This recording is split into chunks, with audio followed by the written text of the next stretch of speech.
por fe. Hoy vamos a hablar de un tema un poco incómodo y es algo necesario para la fe. ¿Cuántos creen tener fe? Levante la mano si usted cree que tiene fe. Bueno, muy bien. Antes de entrar en materia, queremos honrar a las personas que están sirviendo en la iglesia, en la asamblea. Así que si usted es servidor, maestro de niños, la asamblea va a ser un tiempo para honrarle y darle gracias por su servicio. Pero desde ya le damos gracias por servir al Señor con alegría y con gozo, porque el Señor ve ese servicio que usted hace para Él. Una de las palabras que en el español no nos gusta poner en práctica es la palabra compromiso, porque el compromiso siempre nos lleva a tomar decisiones que involucran nuestra voluntad y nuestras acciones. ¿Cuál palabra? Compromiso. Es interesante, conocí a una pareja que llevaba 25 años viviendo juntos. Yo les decía en la consejería, bueno, ¿y ustedes dos por qué no se comprometen? ¿Por qué no toman el paso de casarse? Es un compromiso con Dios. Y el hombre abrió los ojos asustado y dijo, no, casarme, si así estamos bien. Él pensaba que el matrimonio lo llevaba a comprometerse aún más en una relación que llevaba 25 años. Era algo absurdo, pues ya estaba más comprometido, llevaba un cuarto de vida comprometido en una relación. Hay personas que no les gusta comprometerse. Algunos dicen, yo trabajo y estoy comprometido con mi trabajo. No, tal vez usted va al trabajo simplemente porque necesita dinero, por necesidad, mas no por compromiso. Cuando nosotros tenemos compromiso, nuestra vida es moldeada. Y somos aquello a lo que nos comprometemos. Si usted no está comprometido en nada, su vida no va a tener nada. Necesitamos tener compromisos en nuestra vida. Y las vidas que han llegado a marcar la historia de la humanidad es a través de personas que se han comprometido con una causa. Un hombre lea cualquier libro de historia, Simón Bolívar, Napoleón, Cristóbal Colón, o cualquier hombre que ha sido un artista, Miguel Ángel. Ellos se comprometieron con algo. Si usted no está comprometido con nada, su vida no tendrá ningún sentido. Lo que te hace grande es comprometerte con una gran causa.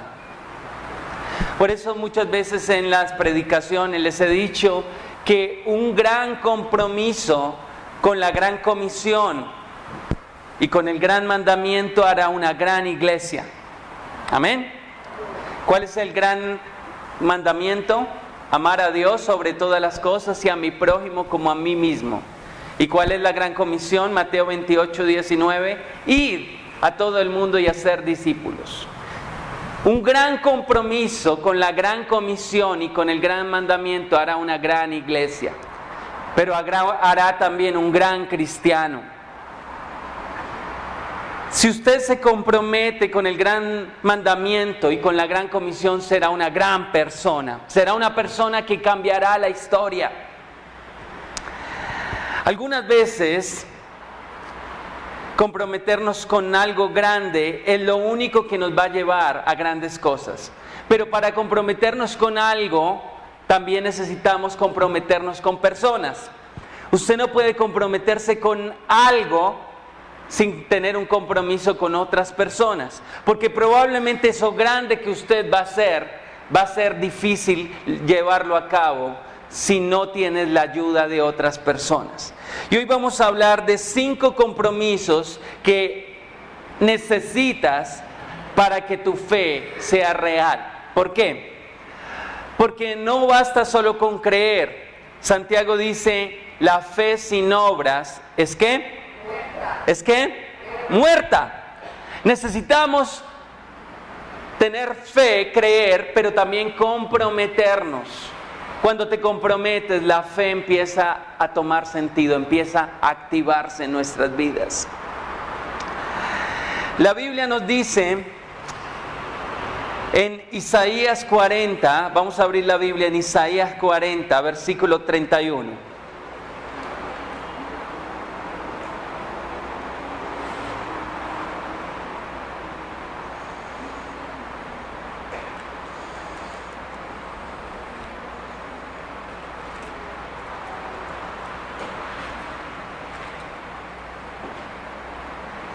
Nos dice la Biblia lo siguiente: en cambio, los que confían en el Señor encontrarán nuevas fuerzas, volarán alto como con las alas de águila, correrán y no se cansarán, caminarán y no desmayarán.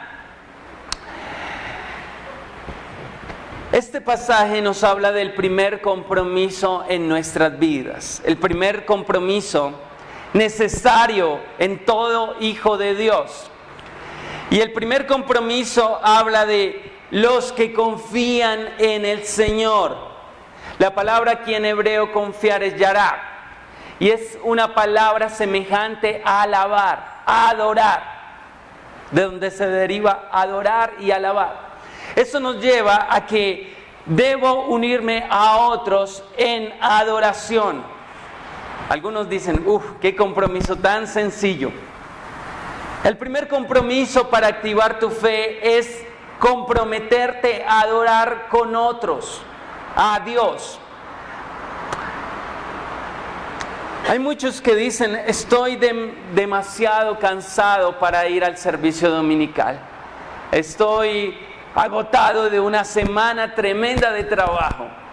Pero lo que nos dice el pasaje, los que confían, recuerde que la palabra confían, parte de confiar en Dios es adorar a Dios. En el Señor tienen un resultado maravilloso. ¿Cuál es? Encontrarán nuevas fuerzas. Si usted se siente cansado por una semana dura de trabajo, el Señor nos está diciendo, confía en el Señor, alábele. ¿Y sus fuerzas qué pasará? Recibirán nuevas fuerzas, se renovarán. No renovarás tus fuerzas un domingo en la mañana acostado viendo la tele. No renovarás tus fuerzas yéndote de paseo, llegarás más cansado. El Señor nos está diciendo que para renovar nuestras fuerzas debemos buscarle, confiar en Él. Amén. Adorar no es estar en casa viendo el servicio a través de YouTube. Adorar es acercarnos a Él en adoración. Y un lugar donde podemos adorarle es en el servicio dominical. ¿Sabes por qué también? Porque el estar con otros nos fortalece. Hace 8 días estábamos haciendo un asado y algunos de los carbones que estaban solitarios en la parrilla estaban fríos. Y hubo un momento en que la brasa se calentó y un carbón fue movido a un extremo.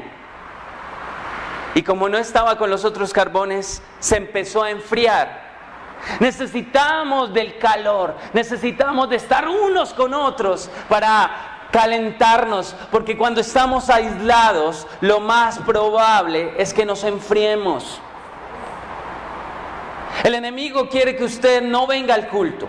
El enemigo quiere que usted se desanime, porque él dice que entre más lejos lo tenga de la brasa, que es la familia de Dios, más rápido se va a enfriar. Por eso muchas de las tentaciones los domingos en la mañana, muchos de los problemas los domingos en la mañana es una artimaña del diablo para que usted no se congregue, para que usted no alabe a Dios. Lo que nos está diciendo este pasaje es lo que le pasa muchas veces a nuestros celulares. Nos descargamos, necesitamos conectarlo al cargador para renovar, para fortalecer, para volver a tener vida y ánimo. El Salmo 100, versículo 2 nos dice: adoren al Señor con gozo, vengan ante Él cantando con alegría. No necesitas llevar la melodía. Ay, pastor, yo canto desafinadísimo, por eso no subo la voz ni canto el domingo. No importa, este pasaje nos está diciendo: canten con alegría, no canten melodiosamente, no nos dice eso. Solo necesitas hacer un sonido de alegría. ¿Un sonido de alegría? Cuando le sirves comida a un animal, él empieza a hacer sonidos. ¿Sabes por qué? Está haciendo sonidos de alegría. Nosotros como seres humanos, no importa que no sepas entonar. A los únicos que les exigimos que entonen son a los que están al frente. Pero tú puedes hacer cualquier sonido en la iglesia. Tratar de cantar lo poco que sepas de la canción, porque Dios nos dice: adórenlo con gozo. Conocí a un psicólogo que le decía a sus pacientes, cuando sabía que eran cristianos, les preguntaba: ¿cantaste todas las canciones en la iglesia la semana pasada? Si ellos decían, ni si no fue a la iglesia o no las canté todas, él les decía: hágalo. Era muy popular allí en la ciudad de Bucaramanga, y muchos cristianos iban a buscar ayuda en algunas áreas. Y él les decía: ¿cantaste todas las canciones? Y se decían: no, hágalo, cántelas todas. Él sabía que hay un poder especial en medio de la adoración y de la alabanza. Hay poder, las fuerzas se renuevan, somos levantados espiritualmente y emocionalmente.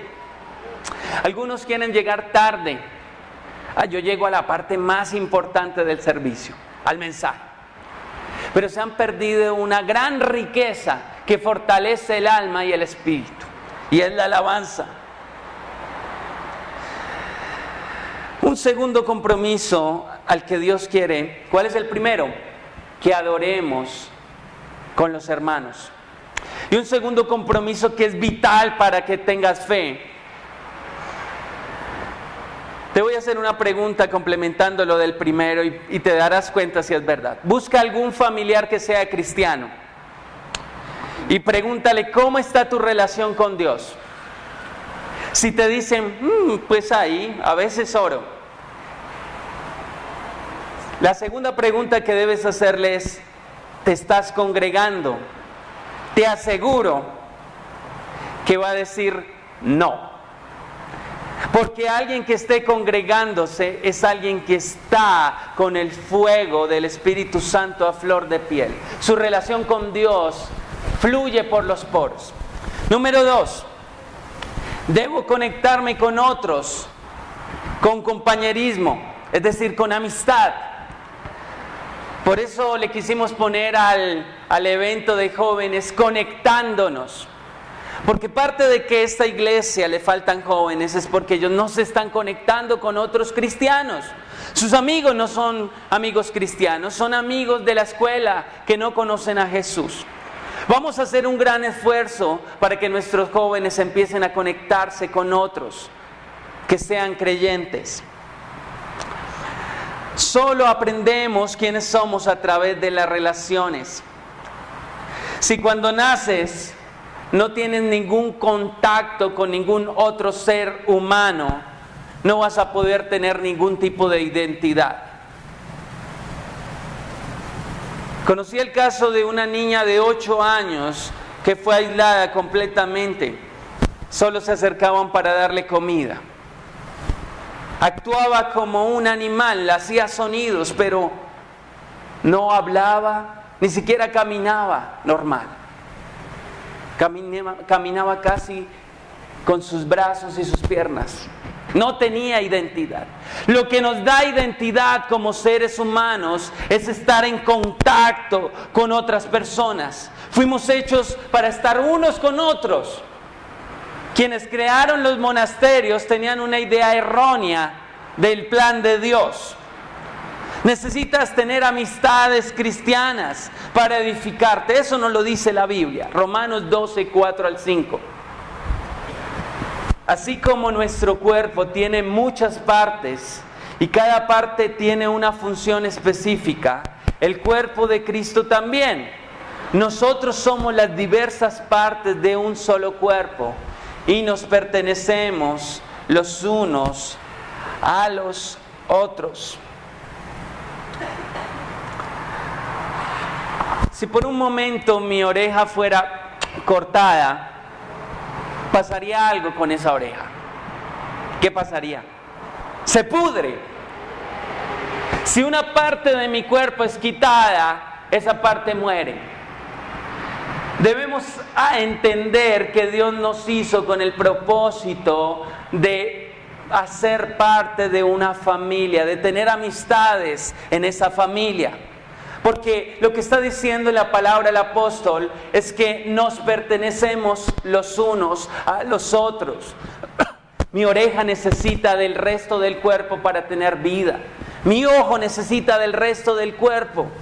Porque si es sacada, si es aislada, muere, se pudre. Uno de los grandes problemas de la fe de muchos cristianos en la actualidad es que pertenecemos intermitentemente al cuerpo de Cristo. Pertenecemos un mes y el siguiente no, y el siguiente sí. Cuando vemos el estado espiritual de esa persona, está completamente muerta. Lo mismo pasa con tu propósito.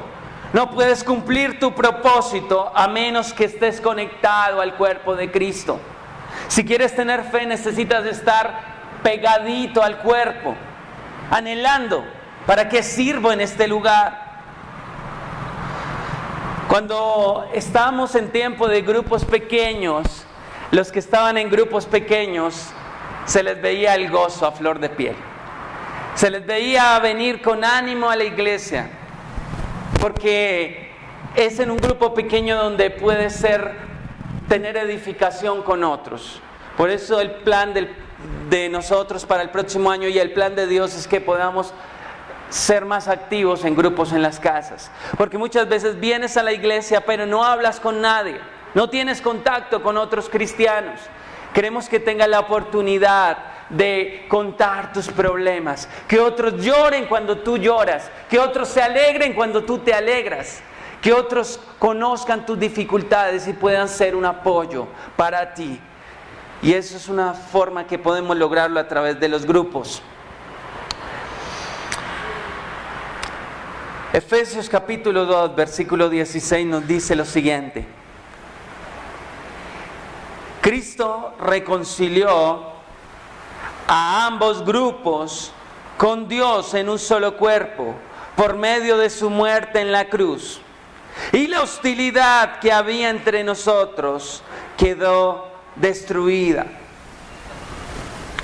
Habla de una reconciliación que hizo ¿quién? Cristo. Y es que habían dos grupos. Habla de dos grupos diferentes culturalmente. Y lo que sucedía es que los israelitas habían construido primero el tabernáculo, después cuando se establecieron el templo. Cualquier judío podía entrar al lugar santo. Los sacerdotes entraban al lugar santísimo. Pero si no eras judío, te estaba rotundamente prohibido entrar al templo. Es más, si una persona no judía entraba al lugar santo, corría el riesgo de ser asesinada, porque era una prohibición. Eran excluidos totalmente, eran considerados inmundos. Lo que nos dice este pasaje es que Cristo reconcilió a ambos grupos.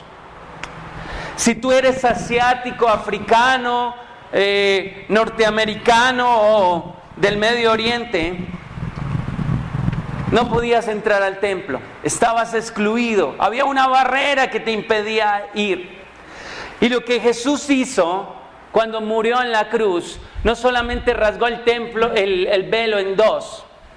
Espiritualmente es como si hubiera caído las paredes del templo, espiritualmente hablando, diciendo cualquiera puede venir ante mi presencia.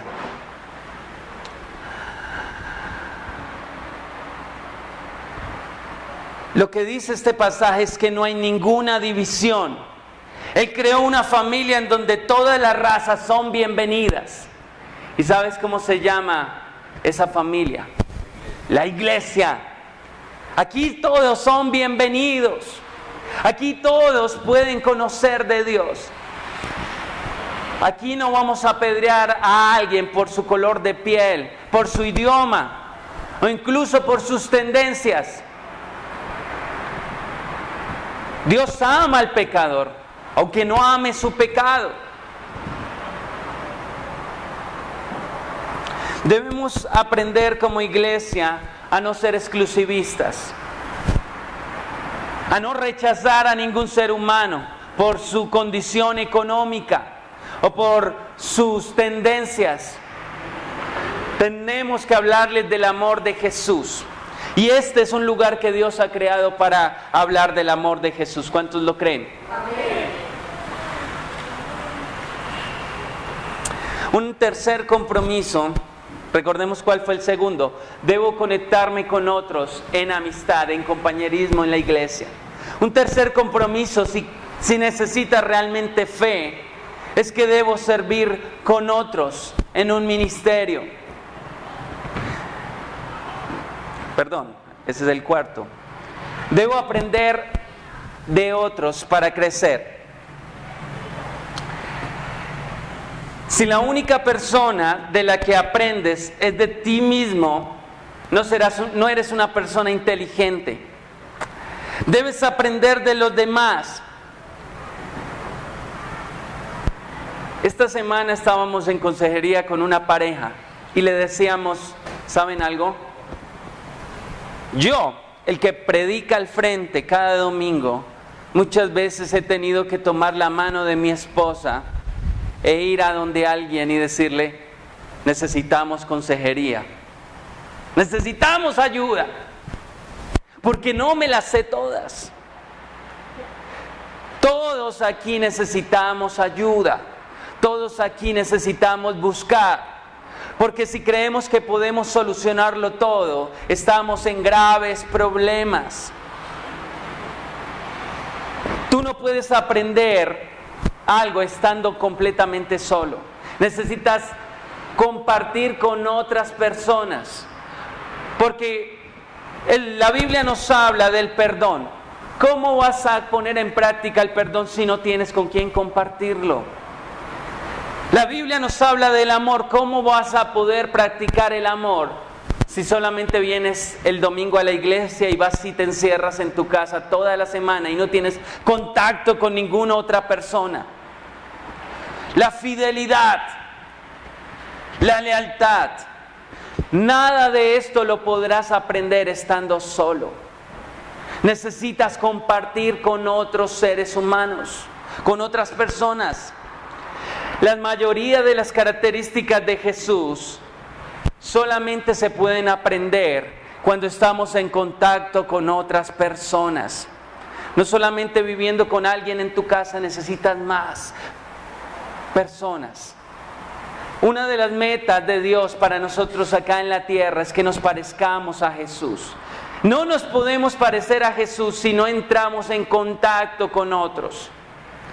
Entre más personas tengamos contacto durante la semana, más vas a tener que poner en práctica la paciencia, más vas a tener que poner en práctica el amor, más vas a tener que poner en práctica la tolerancia, la lealtad. Efesios capítulo 4, versículo 16 dice: el que hace que todo el cuerpo encaje perfectamente y cada parte al cumplir con su función específica, ayuda a que las demás se desarrollen y entonces todo el cuerpo crece, está sano y lleno ¿de qué?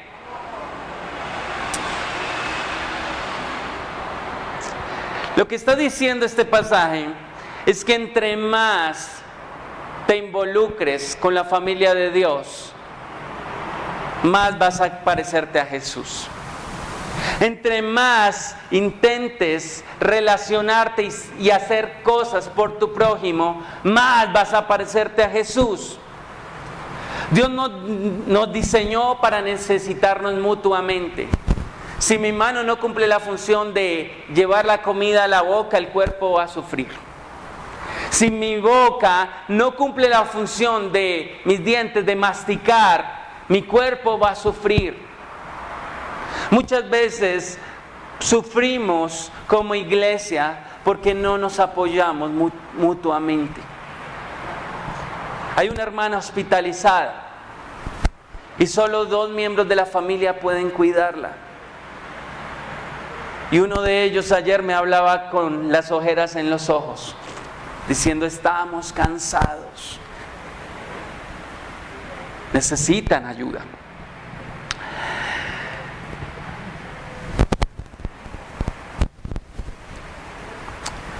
Muchas de las personas que se sienten exitosas, que son exitosas, se sienten fracasados y vacíos. ¿Sabes por qué? Hay personas en el poblado que quieren quitarse la vida. Son estrato 6. Tienen camionetas, tienen finca, tienen casas. Pero tienen lo que los psicólogos han llamado el fenómeno del impostor. Búscalo por internet, así se llama. Porque su vida se ha enfocado en solamente conseguir el éxito. Pero el éxito no es suficiente para sentirte realizado en la vida. Porque cuando tengas lo que anhelaste comprar, cuando lo consigas, va a haber algo en tu interior que te dice: aún falta algo más. Entonces, ¿sabes qué hace la persona? Va y compra algo más, pero vuelve a sentirse otra vez vacío. Eso es porque el propósito de tu vida realmente es más que eso. Eso nos lleva al cuarto principio, al cuarto compromiso. Debo servir con otros en un ministerio. El significado de tu vida no proviene de tu estatus.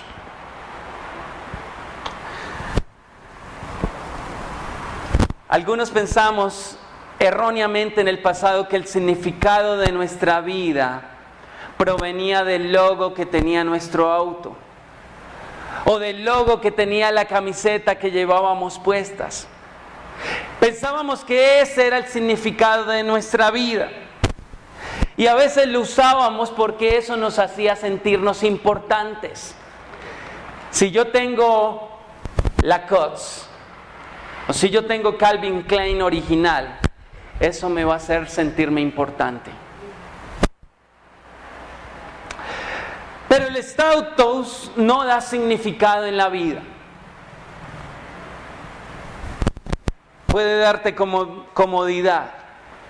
Pero el significado de la vida no proviene de tu salario, tampoco de las relaciones sexuales. Solo encontrarás significado en tu vida a través del servicio. Eso lo dice Jesús. El significado viene solamente de entregar por completo tu vida al servir a Dios, sirviendo a los demás. Ahí sí te encontrarás pleno. Ahí sí realmente, ahora sí estoy bien, ahora sí estoy feliz. Eso no lo dice Primera de Pedro capítulo 4 versículo 10. Dios, en su gran variedad de dones espirituales, les ha dado un don a cada uno de ustedes. Úsenlos bien para servirse los unos a los otros. Dios te ha dado algo especial, algo que está guardado y tal vez no lo estás usando para los demás. Servir a Dios no es solamente lo que tú haces un domingo en la mañana. Servir a Dios es mucho más que eso. ¿Qué don tienes ahí? Dios te ha dado un don y te lo ha dado para usarlo en favor de los demás. Marcos capítulo 8, versículo 35 nos dice: si tratas de aferrarte a la vida, la perderás. Pero si entregas tu vida por mi causa y por causa de la buena noticia, la salvarás. Cuando pones en práctica esto, te mueves del éxito a la significancia. Cuando pones en práctica esto, te mueves del estatus a la felicidad. El propósito es que te muevas hacia el servicio, hacia hacer algo por la sociedad, a marcar esta generación. Esta generación se está perdiendo y no estamos haciendo absolutamente nada en favor de esta generación. Estamos desperdiciando nuestras vidas. Estamos desperdiciando el don y el talento que Dios nos ha dado. El verdadero significado está en usar lo que Dios te ha dado en favor de los demás, en favor del Evangelio. Quiero que abras tu Biblia en Eclesiastés capítulo 4. Libro de Eclesiastés. Después de Proverbios, capítulo 4, no lo tenemos en la diapositiva. Vamos a leer 4 versículos. Dice Eclesiastés 4, 9 al 12. Lo siguiente. Voy a usar la Nueva Traducción Viviente. Es mejor ser 2 que 1, porque ambos pueden ayudarse mutuamente. Pueden ayudarse mutuamente a lograr el éxito. Si uno cae, el otro puede darle la mano y ayudarle. Pero el que cae y está solo, ese sí que está en problemas. Del mismo modo, si 2 personas se recuestan juntas, pueden brindarse calor mutuamente. Pero, ¿cómo hace uno solo para entrar en calor? Alguien que está solo puede ser atacado y vencido. Pero si son 2, se ponen de espalda con espalda y vencen. Mejor todavía si son 3, porque una cuerda triple no se corta fácilmente. En este pasaje tenemos otra predicación, pero voy a hablar 3 cosas rápidas. Lo que nos está diciendo es que cuando trabajamos unidos nos va mejor. Dígalo conmigo. Cuando trabajamos unidos nos va mejor. Y el versículo 10 nos está diciendo que cuando trabajo con otros, cuando hago las cosas con otros, minimizo los fracasos.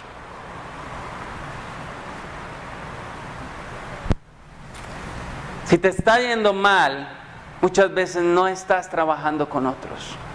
Si la iglesia no crece, es porque la iglesia no está trabajando. El versículo 11 nos dice que el trabajar con otro moviliza los recursos. Podemos compartir la cobija con otros. Podemos tener de lo que el otro no tiene y el otro va a dar de lo que yo no tengo. Todos son importantes. Desde el que cuida los carros, como la maestra de niños, como el que predica. ¿Se ha dado cuenta cómo a veces las cosas que no vemos son las más importantes? Hay veces pensamos que el más importante en la iglesia es el que predica o los que están al frente. Pero acá hay servicios que son claves. Mire, si yo pierdo mi oreja, me la cortan, puedo sobrevivir. Pero nunca he visto mis riñones. No los conozco, no los he visto. Pero hay donde los llegue a perder. Hay donde llegue a perder mi hígado. No lo conozco. Pero qué importantes son. Hay servicios que tal vez no son visibles y que tú puedes realizar. Y aunque no sean visibles, pueden ser aún más claves. Billy Graham, siempre que terminaba una predicación, iba a un cuarto y allí había una ancianita, la cual él levantaba porque estaba de rodillas y la abrazaba. Decía: gracias, porque el triunfo hoy fue para Dios, pero gracias porque tú fuiste clave. Cada vez que predicaba había una anciana allí en un cuarto orando, llorando, intercediendo. Parte del secreto del éxito de Billy Graham estaba en aquella mujer que nadie nunca conoció, solo Billy Graham. Y aunque nadie la vio, Dios la usó para que la predicación llegara de una manera sobrenatural. Mateo 25:40 dice: y el rey dirá: les digo la verdad, cuando hicieran alguna de estas cosas al más insignificante de estos, mis hermanos, me la hicieron a mí. Nos está hablando de que Jesús viene a la tierra y dice: me diste de comer, me diste de vestir, me visitaste. Y dice a otro grupo que ni te vimos, no vivíamos en la tierra cuando tú estuviste. Y Jesús les dice: sí, porque cuando viste a aquel necesitado y le diste de comer, ahí estaba yo. Cuando le diste de beber a ese necesitado, ahí estaba yo. Debemos aprender a comprometernos con servir a otros. Tu fe aumenta cuando sirves a otros. Si tú no sirves a nadie, vives igual que las personas que no conocen al Señor. Y un último principio, si realmente quieres aumentar en fe: debo unirme a otros en una misión. Debo unirme a otros en una misión. Dios tiene un propósito para cambiar la historia de la humanidad. Colombia puede ser un país que cambie. Es un país difícil, aunque es un país con prosperidad. Pero en el centro de la ciudad se están cometiendo 2 homicidios diarios. 180 riñas con armas. Solamente en el centro. Se expenden diariamente más de 30 millones de pesos en drogas, solo en el centro.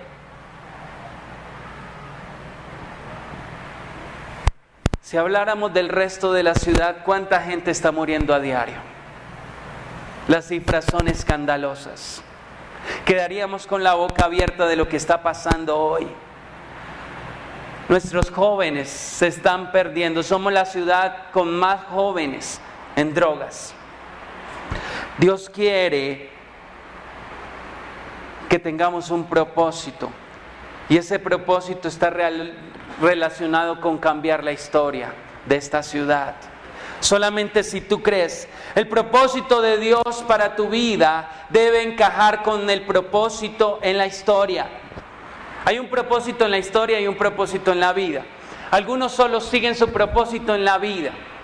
Pero si tú quieres seguir el propósito de Dios, el propósito de Dios encaja con la historia. ¿Eso qué quiere decir? Que Dios quiere usarte para algo que va a transformar las vidas de otras personas.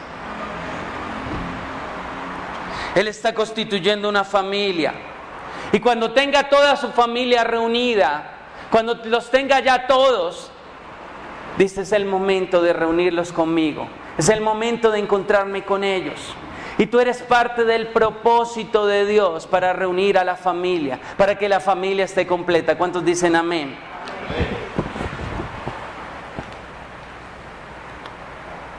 Mateo 25, 40 dice: el rey dirá, les digo la verdad, cuanto hicieron alguna de estas cosas al más insignificante de estos, mis hermanos, me lo hicieron a mí. Y segunda de Corintios 8:5 dice: incluso hicieron más de lo que esperábamos, porque su primer paso fue entregarse a ellos mismos, al Señor y a nosotros, tal como Dios quería. Está hablando de un grupito, una iglesia pequeñita y pobre. Está hablando el apóstol Pablo. Los de Macedonia. Esta iglesia entendió que Dios tenía una misión para ellos. Y resulta que una iglesia grande y próspera entró en una crisis grave. Era grande, pero próspera, pero entró en una crisis. Y los de Macedonia, los del pueblito, dijeron: Dios tiene un propósito para nosotros, y es ayudar a nuestros hermanos en Jerusalén. Dijeron: vamos a dar, no importa, ¿no? Mire, ayer me tomé una guapanela, pero no importa, yo quiero ser parte del propósito de Dios, el que va a cambiar la historia. Dieron, llevaron esa ofrenda a Jerusalén, bendijeron a la iglesia en Jerusalén.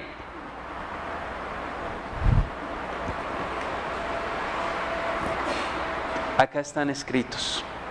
Quedaron para la historia por un simple acto de darse a sí mismos.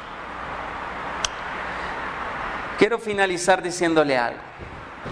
En la publicidad de esta serie pusimos a un surfista.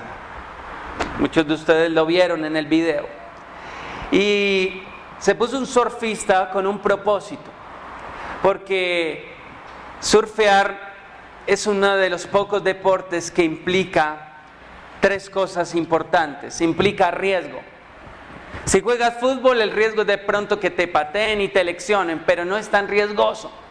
Estar sobre una ola es algo de demasiado riesgo. Algunos surfistas han muerto.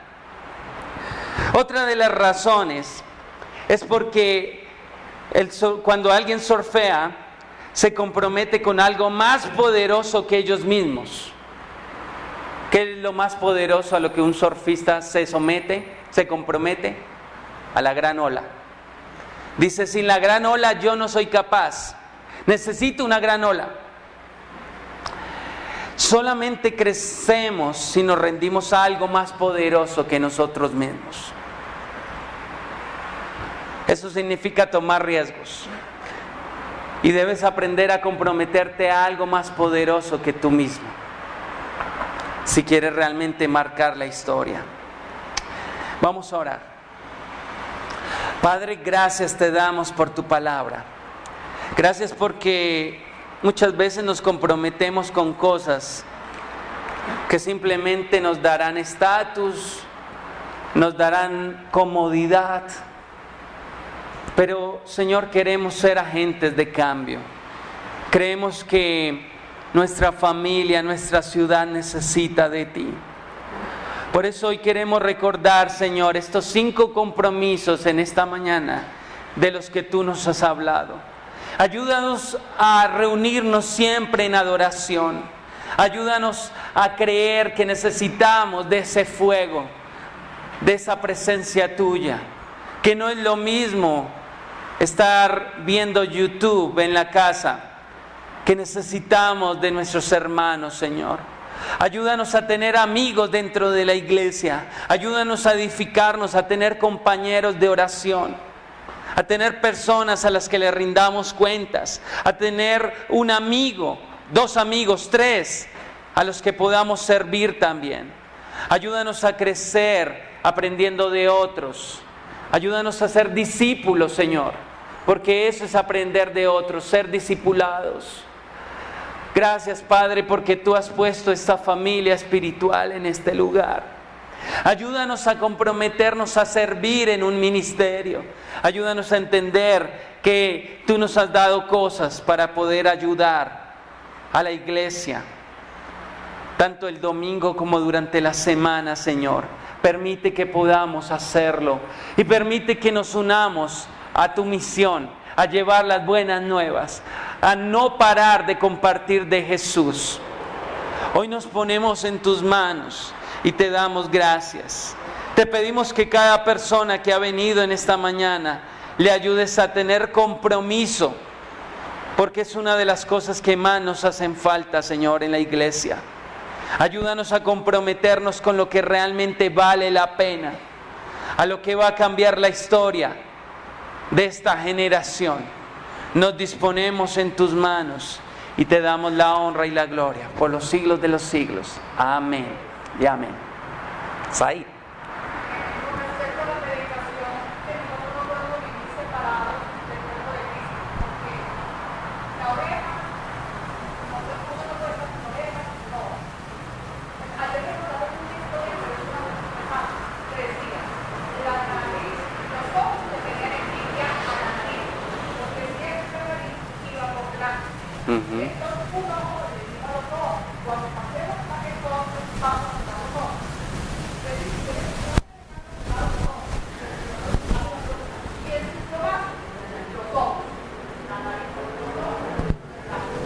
Amén. Y a veces sufrimos como iglesia porque otro no hizo lo que debía hacer. Dios te necesita. Dios te necesita. Amén. Vamos a aprovechar este tiempo y quiero invitarte, si eres bíblicamente bautizado, ponte de pie. Es un tiempo especial, es un tiempo en el cual Dios te dice, eres parte de mi cuerpo.